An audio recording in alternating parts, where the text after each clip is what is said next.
Por isso que você se sente mal perto de uma pessoa. Não é só por causa da energia dela. A verdade, ela tem uma influência parasitiza. Tem células que não são tão boas, não está fazendo. Então, é natural que você se sinta mal, você se infecta perto dessa pessoa. E quanto mais tempo você fica, maior a taxa viral, mais você se infecta. Eu acho que uma coisa puxa a outra. Não existe você lá fora como se fosse algo que desvincula da sua própria personalidade. Muita gente, inclusive, vive para essa coisa de mais do fenômeno, né? Quando eu sair do corpo, tal, vou ajudar. Mas aqui não faz, assim, não tem uma proporção. Então, acho que assim como a lucidez, assim como a questão de fazer alguma coisa, as questões éticas, elas são todas um comportamento que a pessoa carrega nela enquanto no corpo, enquanto na vigília. Nós já somos o que somos. Automaticamente tem uma pequena diferença. O inconsciente, ele pode fazer coisas enquanto no estado não de vigília, que naturalmente você não fazia. Por exemplo, com essa pessoa, assim, uma pessoa falou assim, eu sou uma pessoa boa, eu estava fora do corpo, eu peguei um tijolo e esmaguei a cabeça de uma pessoa, perdi a consciência com raiva.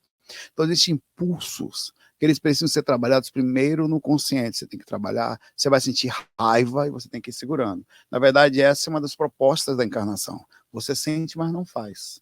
É a grande dificuldade no mundo espiritual, mesmo num lugar desse. As emoções tomam conta, as ações físicas perdem força e aí você vai embora e acaba criando uma ação mais violenta. Então você começa, inclusive, os próprios mentores sabem que nós somos e todo o processo, pelo princípio do inconsciente. Você sai do corpo, no corpo você se contém, mas fora você vai se perdendo, então. Respondendo a sua pergunta, você tem que no corpo fazer um trabalho bem forte de arrumação, de organização, até pode falar a palavra de doutrinação, mas é educada, né, sem nenhum tipo de cabresto pesado, mas de organização, porque não é fácil, as próprias preces falam sobre tentação, tá? A outra questão do comportamento que você perguntou, né, que vai levar ao mesmo princípio. Nós vamos receber várias propostas, que nem a internet, por exemplo, eu estudo ali na Rua Augusta, você tem vários bares ali, você tem a faculdade que eu estudo. Eu posso ficar pelos bares ou posso ir para a faculdade. A internet é a mesma coisa, você tem uma quantidade incrível de vídeo, de conteúdo. Você pode assistir alguns vídeos como esse, não que dos canais sobre espiritualidade, se buscar, ou você pode buscar qualquer outra coisa. Então, a questão é como que você se comporta no consciente e como isso vai reagir na hora que você sair do corpo. Existem algumas coisas que são incontroláveis. Se você tem um instinto, algumas variações que você está trabalhando fora do corpo, você tende a cair mais facilmente nelas.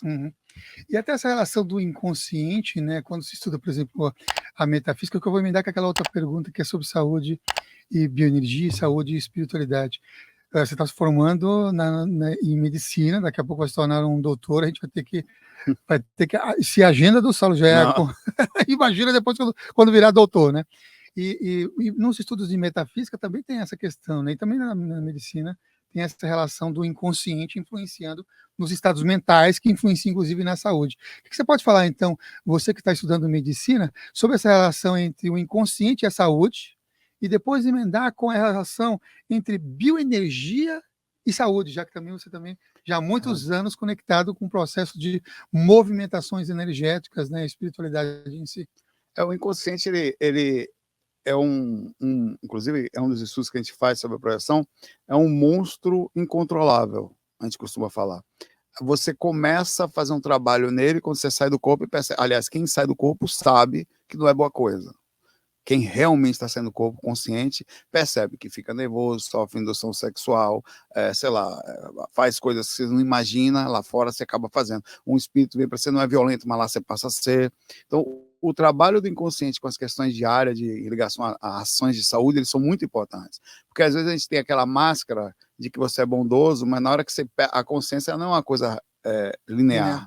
Durante o dia você tem variações, é por isso que tem horas que você pode ficar mais nervoso, tem horas que você pode sofrer uma alteração de um comportamento que vai levar você a uma ação de não saúde, como, por exemplo, a pessoa sabe que não pode comer muito, ela no consciente dela, ela está perfeita, por que tem hora que ela sai?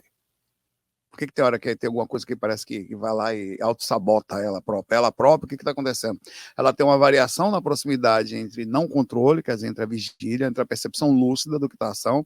Naquele controle, descontrole é muito forte e vai impactar em você nas suas ações. Quer dizer, quantas outras coisas nós estamos saindo sobre a beirada da nossa própria personalidade e abrindo a porta. Por que acontece? Você cai, porque às vezes pode ser uma coisa boa, mas existe assédio por questões de alimentação. Uhum. Pouca gente fala sobre isso. Os espíritos usam as pessoas para comerem mais, e eles sugam as pessoas no momento que estão fazendo isso, ou até para sabotar uma determinada atitude. É uma porta aberta, quer dizer, há uma fragilidade na hora que a pessoa baixa emocionalmente, ou abre uma porta emocional no seu inconsciente, ele entra por ali e sabota, então há uma sabotagem. As questões da bioenergia com a saúde, então é uma correlação até, quanto mais a gente estuda, mais a gente percebe isso.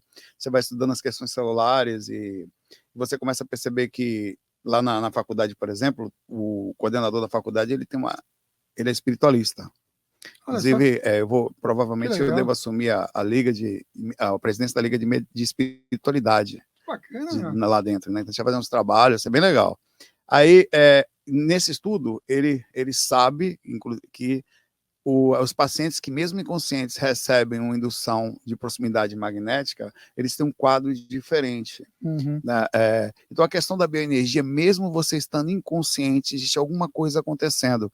E a teoria é que nós estamos, a aura, que a gente fala tanto, ela não é só uma coisa energética, tem vida celular na aura, incluindo parasitismo, bactéria, só que a gente não tem ainda microscópio para ver isso.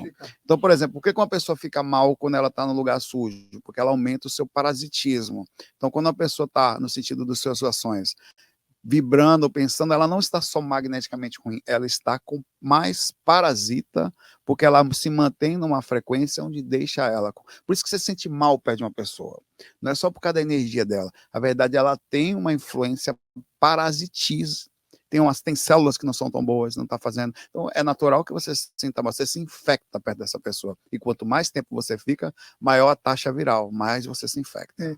E o que fazer quando a pessoa está convivendo ou tem que conviver no trabalho, por exemplo, a pessoa está acompanhando aqui, está no trabalho e o vizinho do lado tem essa energia que sente que essa infecção energética que afeta, inclusive, a pessoa e o próprio trabalho dela. O que ela pode fazer? Olha, vou ser bem sincero, a gente tem que cuidar da cara da gente, melhorar o máximo possível, mas não existe defesa contra a proximidade. Não tem. Assim como, por exemplo, eu vou fazer uma defesa, a única coisa que eu poderia fazer é aumentar a minha imunidade, mas se ele tiver com Covid e eu chegar perto, quanto mais tempo eu ficar perto, maior será a taxa viral de proximidade, possibilidade de eu pegar aquilo. Então, que nem a fogueira, você não tem nada que você possa fazer, você pode botar uma coisa na frente, se posicionar melhor, você diminui alguma coisa. Então, o que você pode fazer se você mora perto de um vizinho negativo? Por exemplo, se você percebe que a cama dele pode estar perto da sua, você muda o quarto, bota a cama um pouquinho mais distante. Se aí ele cria ali, você vai ali e faz alguma ação que, por exemplo, nunca vai fazer uma barreira energética, porque o que é uma barreira energética? Ela teria que estar na dimensão correta, que seria quase que física, para fechar a potenciação de magnetismo que está entrando na dimensão física também. Ele é semimaterial. Então não adianta você botar nenhuma barreira energética, porque ela passa pela matéria. A energia ela é tão material que ela faz com que o corpo espiritual consiga mexer o corpo físico, intermediano.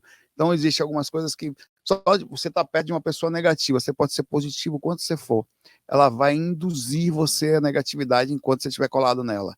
Tanto que tem gente que adoece de estar perto de pessoas assim. O que você pode fazer é tomar alguns cuidados. Você não tem como dar um conselho para o vizinho, mas em casa você poderia pedir para a pessoa, talvez, tomar algum cuidado, bater papo. Então, é se posicionar de forma estratégica. A mesma coisa você faria perto de uma fogueira. Está esquentando demais, você coloca a parede aqui, você bota a sua cama um pouquinho mais para longe, você coloca alguns cristais, coisas que talvez venham a neutralizar enquanto você não está em casa, alguma ação, mas não tem como. Uhum. É uma coisa interessante para se pensar, né? Por exemplo, um trabalho é uma função que você vai exercer, por exemplo, que você exerce quando você visita nas UBS, lá os médicos, por exemplo, vai cuidar de pessoas que estão doentes, né? Então, tem que ter também um reforço Eles não, bioenergético. exato. Eles não tomam vacina, quer dizer, reforço imunológico. Eles não usam máscara, barreira física. Então você tem que ter uma certa distância ou se chegar perto, se paramentar, usar todos os equipamentos que vai fazer você ficar mais protegido. Então você se posiciona de forma inteligente sobre o que está acontecendo. O ideal, se a gente pudesse, era morar em uma casa numa certa distância, porque você sofreria menos, mas isso não é a realidade financeira do nosso mundo. A gente mora em caverninha um em cima do outro, em apartamento. Se você parar para pensar, enquanto você está dormindo, tem uma pessoa dormindo embaixo. Você pode estar sentindo toda noite uma certa pressão áurica da pessoa que dorme embaixo. Uhum. ou que dorme em cima. Excelente, você acabou de assistir a mais um corte da TV Consciência Próspera. Espero que tenha gostado. Caso tenha interesse em assistir o episódio completo, clique no link na descrição deste vídeo. E se você quer receber mais conteúdo sobre desenvolvimento pessoal, espiritualidade e autoconhecimento, se inscreva aqui no canal. Gratidão e que as melhores energias cheguem até você.